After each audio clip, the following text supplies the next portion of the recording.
राज्यातील 56 लाख शेतकऱ्यांना 36,585 कोटी रुपयांचा लाभ देणारी महाराष्ट्र शासनाची पुण्यश्लोक अहिल्यादेवी होळकर शेतकरी कर्जमुक्ती योजना ऐतिहासिक ठरली आहे. या योजनेबाबत सर्वंकष माहिती देण्यासाठी राज्याचे माजी अर्थमंत्री आणि बल्लारपूर क्षेत्राचे आमदार सुधीर मुनगंटीवार यांनी शहरात एक पत्र परिषद घेत सविस्तर माहिती दिली. ज्योतिराव फुले शेतकरी कर्जमुक्ती योजनेत 50,000 रुपयांचा लाभ मिळालेल्या शेतकऱ्यांसाठी पुण्यश्लोक योजनेत 50,000 रुपयांचा लाभ देण्याची मर्यादा काढून टाकण्यात आली आहे. अशा शेतकऱ्यांना 2 लाखांपर्यंत कर्जमुक्तीचा लाभ मिळणार आहे. नियमित परतफेड करणाऱ्या शेतकऱ्यांसाठी 2026-27 मध्ये कर्जाची उचल करून वेळेत परतफेड करण्याची अट रद्द करण्याची घोषणा मुख्यमंत्री देवेंद्र फडणवीस यांनी विधानसभेत केली होती. त्याचप्रमाणे राज्यातील शेतकऱ्यांना 7.5 अश्वशक्तीपर्यंत वीज बिल आकारलं जात नाही. मात्र त्यांची वीज वापराची 48,000 कोटींची जुनी थकबाकी आता माफ केली जाणार असल्याचं मुख्यमंत्र्यांनी घोषित केलं. यामुळे लाखो शेतकऱ्यांच्या थकीत वीज बिलाची पाटी पूर्ण कोरी होणार आहे.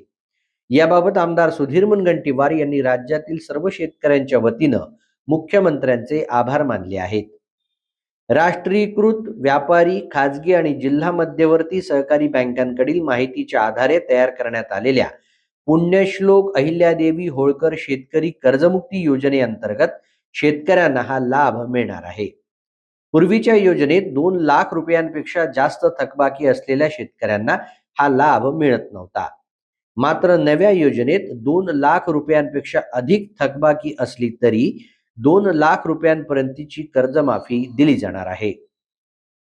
महात्मा ज्योतिराव फुले शेतकरी कर्जमुक्ती योजनेतील पात्र शेतकऱ्यांसाठी 2 लाख रुपयांपर्यंतच्या कर्जमाफीसाठी असलेली 50,000 रुपयांची मर्यादा आणि 2026-27 मधील नियमित परतफेडीची अट रद्द करण्यात आली आहे. या निर्णयामुळे राज्यावर अतिरिक्त आर्थिक भार पडणार असला तरी कोणताही पात्र शेतकरी कर्जमुक्तीपासून वंचित राहू नये ही राज्य शासनाची भूमिका अभिनंदनीय असल्याचं आमदार मुनगंटीवार यांनी स्पष्ट केलं. महाराष्ट्र शासनाने साधारणतः शेतकऱ्यांना दिलेला शब्द पूर्ण करत 56 लक्ष शेतकऱ्यांची 36,585 कोटीची कर्जमाफी केली.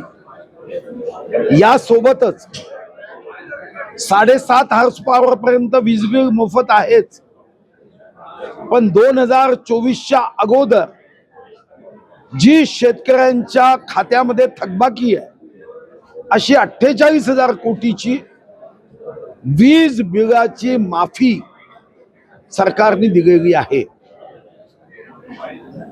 शेतकरी शेतीचा व्यवसाय हा फायद्याचा व्हावा यासाठी त्याला मदतीची आवश्यकता होती आणि यामध्ये 2 लाख रुपयापेक्षाही कर्ज असेल तर मागच्या उद्धवजींच्या नेतृत्वात सरकारने OTS केलं नव्हतं. आता मात्र सरकारने वन टाइम सेटलमेंट मध्ये 2 लाख रुपयाच्या वरची पैसे शेतकऱ्यांनी जर बँकेत भरले तर त्याच्या खात्यामध्ये सुद्धा 2 लाख रुपये टाकण्याचा निर्णय केला आहे. यासोबतच मागच्या कर्जमाफीमध्ये 50,000 रुपयाचं प्रोत्साहन अनुदान राशी ज्याच्या खात्यात होती त्यालाही आता याही कर्जमाफीमध्ये फायदा देण्याचा निर्णय केला आहे आणि त्याला त्याची कर्जमाफी करताना जुनी अट रद्द करण्यात आलेली आहे.